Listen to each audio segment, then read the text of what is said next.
Very warm greetings to all. Let's start with the LibreCAD tutorial 6. So in the previous tutorials we have seen how we have drawn lines, layers, taking the layer tools, then front view, top view, side view, templates, so or many tools over there.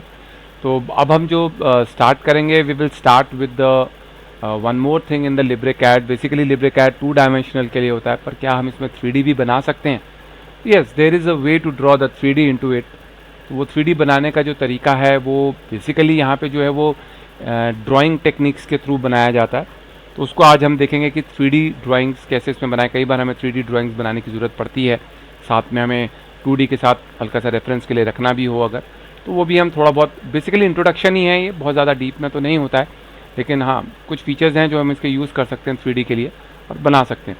तो let's start with it कि इसमें 3D कैसे बनाया जाता है.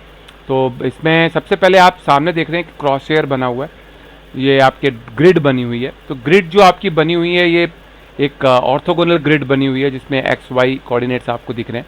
हम इसको isometric में कन्वर्ट करेंगे. तो आइसोमेट्रिक व्यू हमारा 3D व्यू में बनाने में हेल्प आता है. तो उसके लिए मैं करंट ड्राइंग प्रेफरेंस में जाता हूँ, यहाँ से ग्रिड लेता हूँ और आइसोमेट्रिक ग्रिड लेके मैं इसे ओके करता हूँ. तो अभी मैंने इसमें लेफ्ट क्रॉस हेयर लिया है. लेफ्ट क्रॉस हेयर मतलब आपका जो क्रॉस हेयर है वो इस टाइप से बन रहा है. आप देखेंगे कि एक Z डायरेक्शन में है और एक Y डायरेक्शन में, YZ कह सकते हैं. अब ये नेम हम अपने हिसाब से भी दे सकते हैं कि हम किसको XYZ मान के चल रहे हैं, बट यूजुअली मैक्सिमम ड्राइंग्स में ऐसे ही चला जाता है. तो दैट इज़ देयर. तो अगर मैं इसका क्रॉस हेयर चेंज कर दूंगा तो आप देखेंगे यहाँ पर कि ये अलग ढंग से बिहेव करेगा.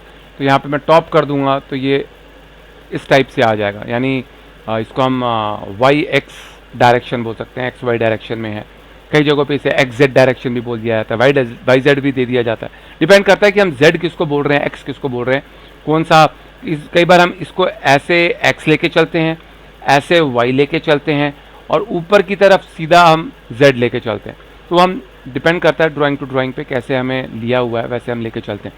सो वैसे इसके अंदर आप कई और सेटिंग्स सेट कर सकते हैं ग्रिड में जाके कि आपकी स्पेसिंग कितनी होनी चाहिए इन दो डॉट्स के बीच में. जैसे भी मैंने 1-1 रखी हुई है और किस हिसाब से स्पेसिंग रखनी है वो ड्राइंग के हिसाब से बहुत हेल्प हो जाता है कि हमें बिना डायमेंशंस के भी हम कई बार इसको स्पेसिंग को डायमेंशंस देखें, क्योंकि 1 यूनिट का है तो 1 mm का गैप हो गया, तो उस हिसाब से हम उसको बना सकते हैं. बेसिकली ये जो अभी आपके सामने दिख रहा है ये 1 mm नहीं है, क्योंकि मैं इसको जैसे जैसे जूम करता जाऊँगा ये और छोटे छोटे छोटे छोटे पॉइंट्स जो हैं मैक्सिमम होकर मेरे को जो एक देंगे वो 1 के देंगे. तो यहाँ से यहाँ तक का डिस्टेंस 1 होगा, इसे मैंने मैक्सिमम जूम कर दिया.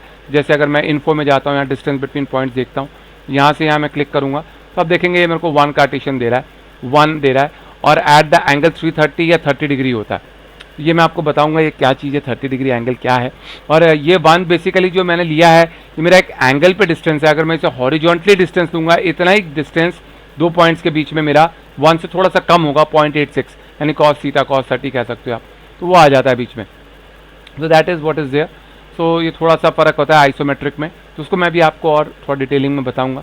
That is what is there. जैसे जैसे मैं इसको छोटा करता जाऊँगा ये मैग्नीफाई होता जाएगा, और जब मेरे को एक डिस्टेंस यहाँ दिखेगा तो वो थोड़ा सा ज़्यादा डिस्टेंस हो जाएगा. अगर मैं इन दो के बीच में डिस्टेंस देखूंगा तो 1 नहीं आएगा, that distance will be more than 1.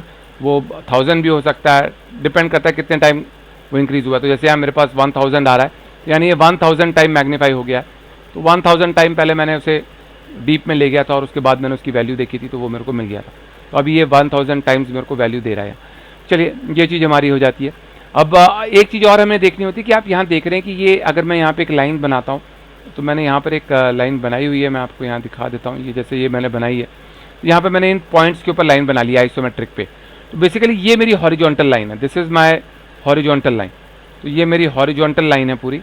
ये हॉरिजॉन्टल लाइन जो है ये इस आइसोमेट्रिक लाइन से, या आइसोमेट्रिक की एक लाइन है, या आइसोमेट्रिक की दूसरी लाइन है, और ये आइसोमेट्रिक की तीसरी, यानी एक x मान लेते हैं, एक y मान लेते हैं और एक z मान लेते हैं. ये डिपेंड करता है हम हमारी ड्राइंग के ऊपर कि हमें कैसी ड्राइंग्स दी हैं, उस हिसाब से हम इसको रेफरेंस ले लेते हैं.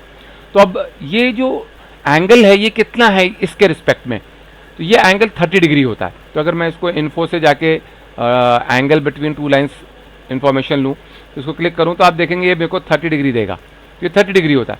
ये एंगल कितना है, आइसोमेट्रिक में इसे हम 90 डिग्री बोलते हैं, लेकिन एक्चुअल में ये 90 नहीं होता है.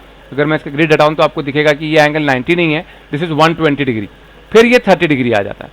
तो इस टाइप से ये वर्क करता है. और ये मेरा पूरा जो है ये रेफरेंस के साथ 0 के साथ 90 डिग्री बनाता है. तो लाइक दैट जो हमारा आइसोमेट्रिक है वो काम कर रहा है। और उसके बाद हम आइसोमेट्रिक में फिर इसके पैरेलल यहाँ लाइन बनाएंगे, इसके पैरेलल यहाँ लाइन बनाएंगे, तो हमारे बॉक्स बनने शुरू हो जाएंगे। लाइक दैट हम इसको जो है बना सकते हैं। तो ऐसे आइसोमेट्रिक व्यू हमारा बनाया जाता है। एक मैंने यहाँ पे व्यू बनाया हुआ है, वो व्यू मैं आपको दिखाता हूँ।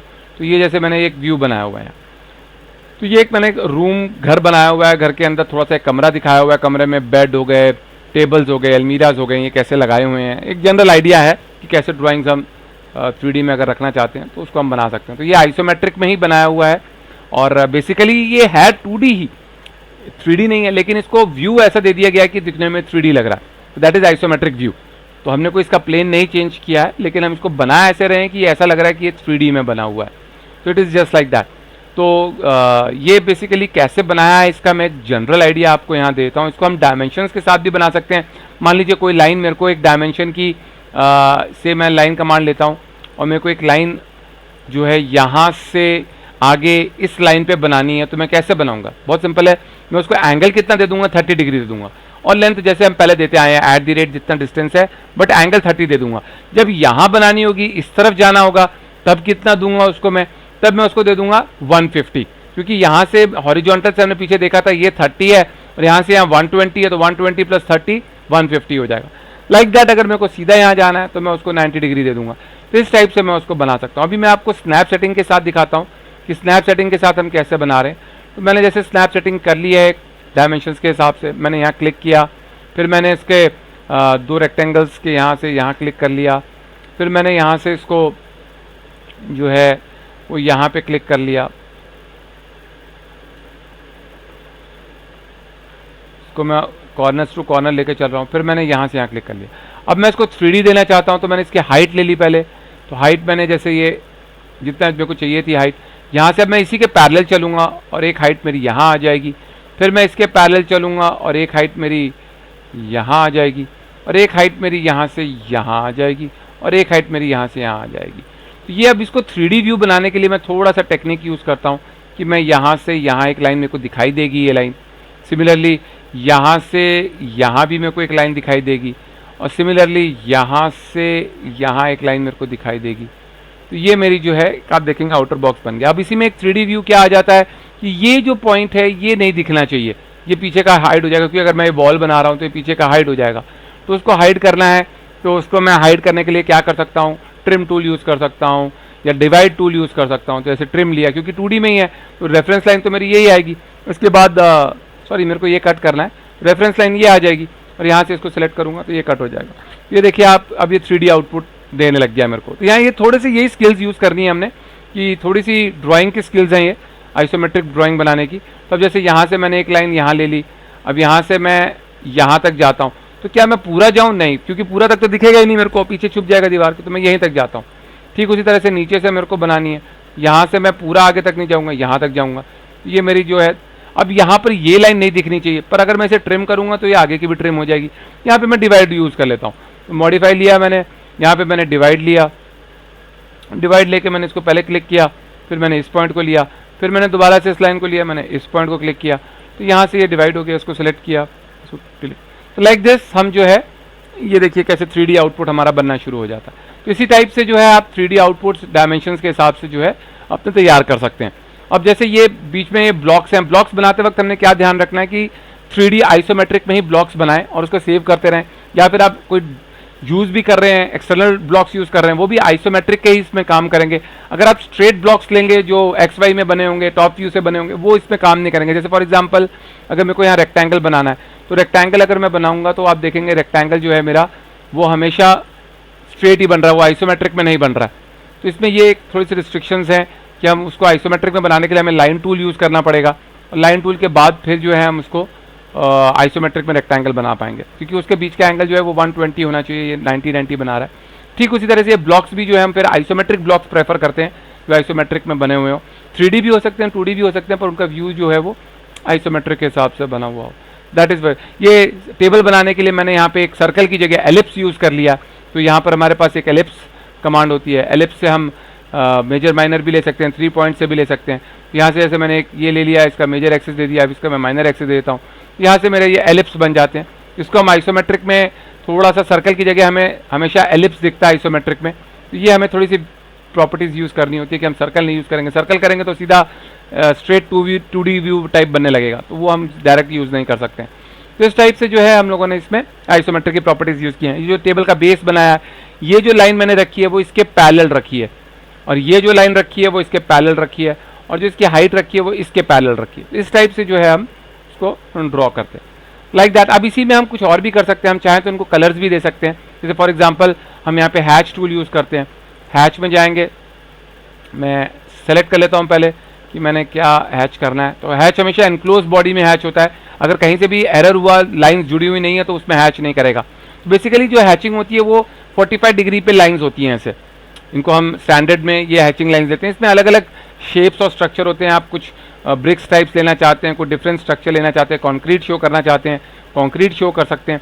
तो ये हमारे स्टैंडर्ड्स होते हैं, तो स्टैंडर्ड के हिसाब से हम हैचिंग लाइन लेते हैं। बाय डिफॉल्ट ये हैचिंग लाइन 45 डिग्री पे है, आप इसका एंगल चेंज कर सकते हैं, इसका स्केल चेंज कर सकते हैं। स्केल चेंज करेंगे तो ये बहुत बारीक हो जाएंगी। और लेकिन हमें यहाँ पे कलर चाहिए, तो हम इसको सॉलिड फिल कर देते हैं।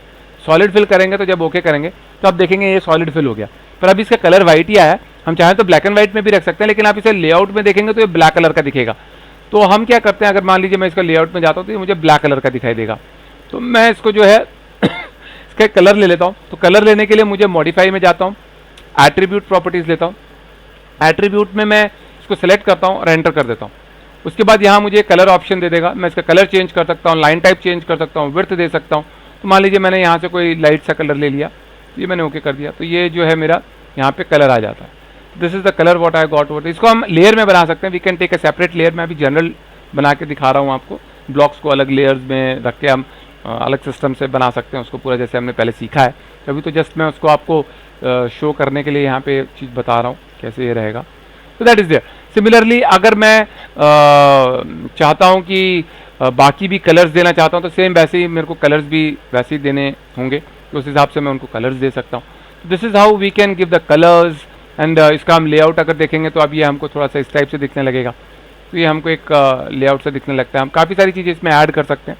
Like this we can make a complete 3D drawing also over here. So I hope you all have learned a lot over here today also. So that will be, I'll be ending over here today. तो next tutorial में मैं और कुछ चीज़ें लेकर आऊँगा जो आपको मैं एक्सप्लेन कर दूंगा, और कई सारी चीज़ें आपको बताऊंगा उसमें। Till then take care, stay blessed, God bless you all, and see you soon in the next tutorial. Thank you for watching.